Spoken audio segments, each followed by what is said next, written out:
Hey guys, it's Charlie. If you think for one second that America isn't an empire on the brink, or if you need evidence that globalists are pulling the strings in DC and therefore pulling the strings around the world, determining who's good and bad and who gets to be leader and who doesn't, who's our friend and who's our foe, and who lives and who dies.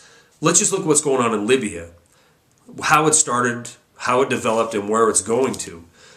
In the spirit of never wasting a good crisis, the UN managed to pass a resolution during the worst disaster in the history of Japan, earthquake and tsunami that led to this nuclear disaster that seems to be getting worse by the day. This resolution was supposed to implement a no-fly zone.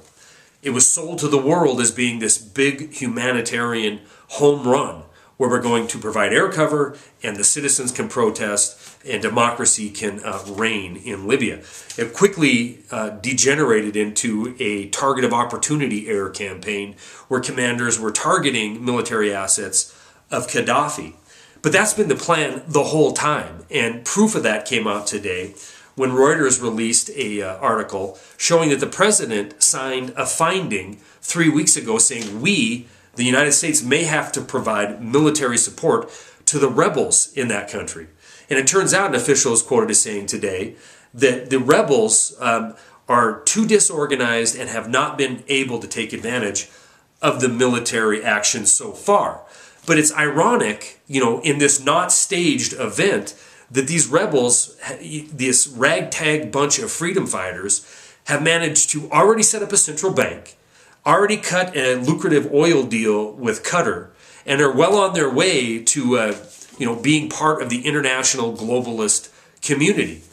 So we have a situation where we're being told one thing and we find out the truth. The unfortunate thing about it is most people could really just care less. But let me tell you why you should care. Because all of this stuff is being done in your name, on your behalf. If you ever wonder why people in the Middle East end up hating us, maybe it's because we topple governments in a nation that has absolutely no clear and present danger threat against the United States. That isn't my words. Those are the words of Secretary of State Hillary Clinton and Secretary of Defense Gates this weekend on the Sunday talk shows. We're sitting in a nation, right, that has record people on food stamps.